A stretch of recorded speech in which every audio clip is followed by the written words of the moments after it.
Hey, what is up everyone? I wanted to do a quick video explaining how since the most recent patch to Necropolis, you can use the League mechanic to quickly self-farm an alternating scepter in maybe 20 minutes.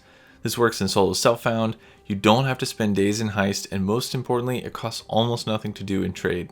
I spent the last few hours testing and with a tip from my buddy Casual Cannibal, who is also an explosive trap enjoyer, and last league made the best mirrorable helm for the skill.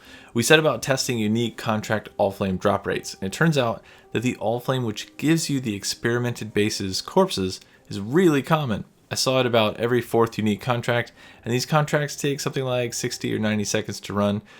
So for this farming strategy, you're going to need a few of these unique contracts. They're very common. I bought 50 off of one person to test this out, or you can do the quest heist and then open smugglers caches in solo self-found.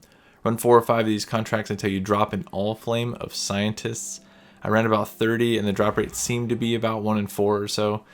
Next, you're going to want to spec into corpse drop rate on your atlas. You don't have to do this, but it will increase your odds of getting the corpse. I then went and ran T16s with high pack size.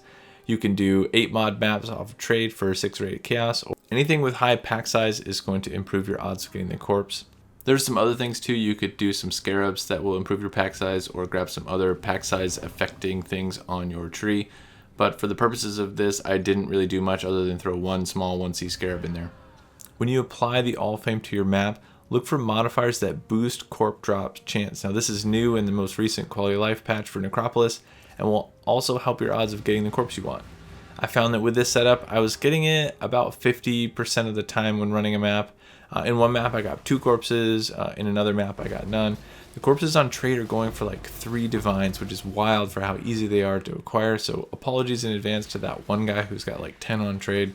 With that, we're almost done. You're going to want to go to your graveyard and just drop it in the ground. With the patch from yesterday, you can now select your base explicitly, which means you just click on alternating scepter and you're done.